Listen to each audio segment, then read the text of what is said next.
Intangible, speaking for the unspoken. Born in Michigan, July 24, 1969, she looked to the stars as a child and discovered more than comfort in the silence. Abuse creates the recluse, and her environment made her run. September 23, 2022, it stopped her in her tracks. She had collected enough puzzle pieces, and her time to make the intangible tangible was now upon her. They only make statues of crazy people. I'll take that challenge. Just as there are readers and writers, there are the religious and the spiritual. What some may call God, consciousness, universe, or true self, I call it life. From divine predictions to bilocation and everything in between, life leaves clues to guide us on our journey. I recall choosing this lifetime, knew it would be difficult, but knew it would be worth it. Within is the best place to be. Here is my story. The pool. Marco, Polo.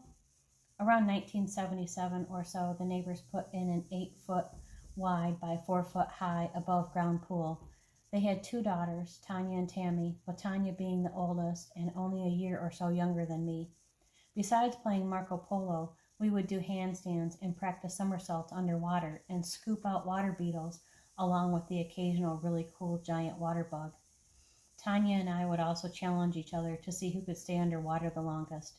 Sometimes we would try to float on our stomach, but trying to float always ended up with me laying on the bottom, led first by my feet, every time. I don't know why I wouldn't float. Other times we would sit on the bottom of the pool and look at each other with our eyes open, but it was easier to win when one of us wasn't trying to make the other laugh with silly faces. The following summer, it seemed, a smaller above-ground pool appeared in our yard, within sight of the neighbor's pool, but blocked from the view in their house by a giant pine tree, and mostly from our house by the garage. Our cousins came over. We put the big canvas tent up in the backyard, played in the pool around the yard, and slept in the tent. But that was the only other time I remember being in the pool. The other times I remember using our pool was when I was asked to get in by an adult.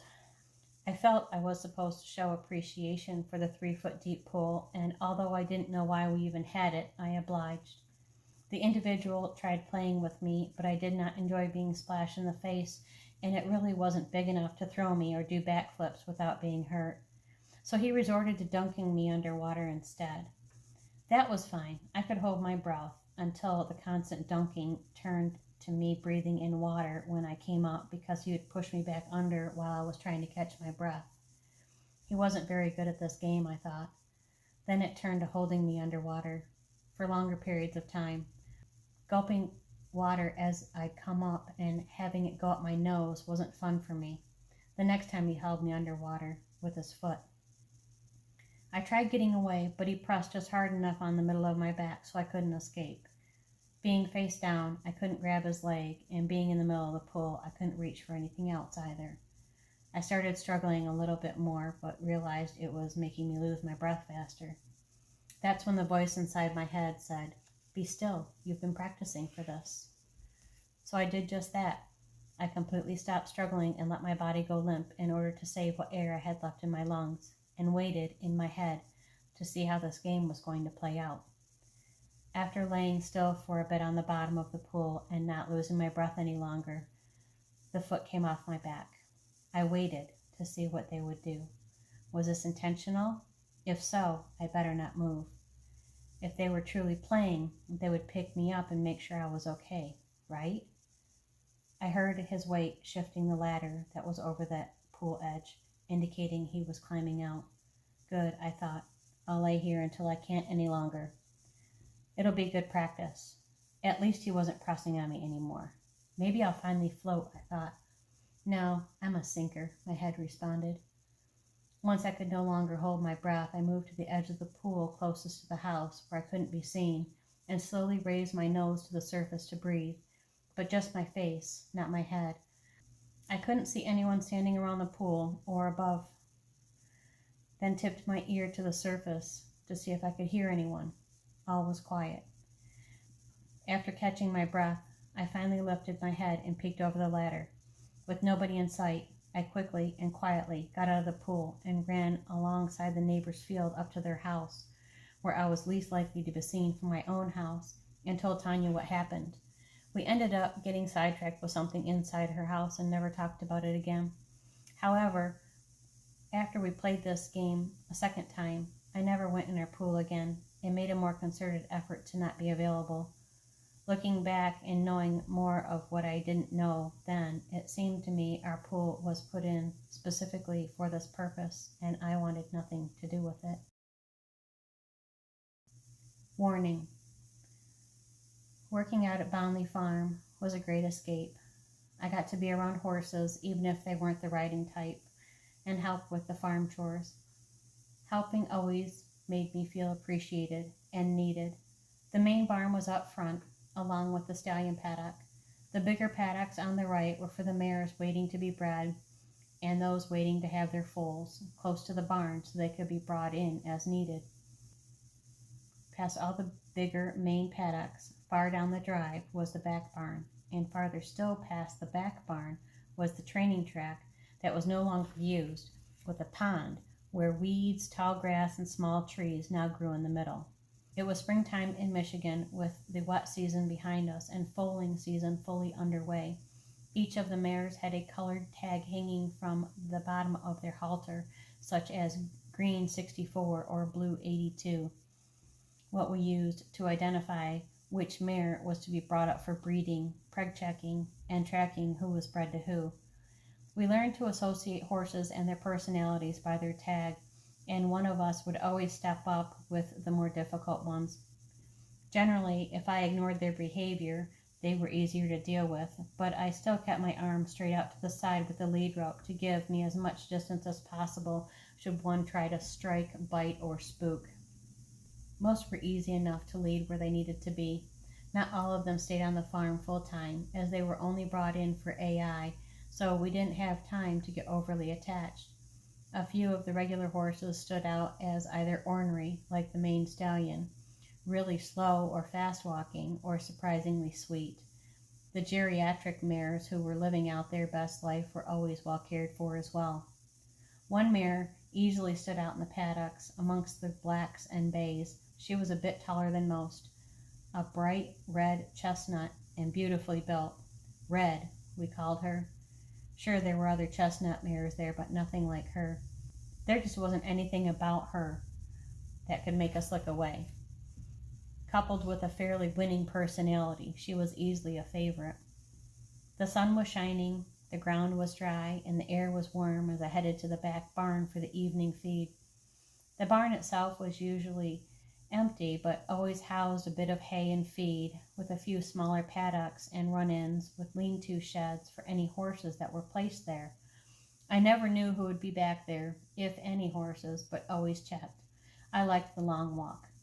At this time of year, the smaller paddocks were great for the mares who had new foals that were ready to leave the oversight of the stalls and 24-hour cameras. The newest moms got a paddock to themselves for the first couple weeks. As with any new mother, life shifts for them, hormones kick in, and they become very protective of their new babies. I knew even the sweetest mare was prone to unexpected behavior and found the instinct a bit heartwarming, even though it could be quite harmful, if not deadly, if misjudged. That mama bear instinct isn't just for bears and demands the utmost respect. Later, when their hormones settled and they returned to a more normal state, they would be put in smaller groups and the foals would play. This day, I saw Red and her foal had been moved out there. It's quiet back there, away from the activity of the main barn. The black mare, her buddy, was in the neighboring paddock with her foal as well. It made me smile.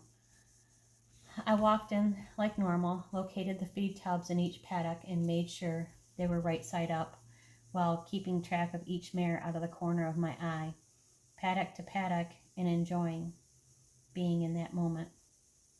"Terry," someone called out. They must have seen me out here. I wonder what they want. Was that coming from inside the barn? Did someone just walk all the way back here? How did I not see them? But it sounded urgent, so I walked back into the barn, calling out, "I'm here!" But there was no response. "Terry!" I heard an urgent call again, but this time it sounded like it came from the drive. so I walked out of the front of the barn and looked up the drive, but still didn't see anyone. I called out anyway, again, but no response. Knowing the farm hands would sometimes play small pranks on each other, including myself, I decided to feed these girls and head back to the main barn to see what they needed. Feeding wouldn't take long.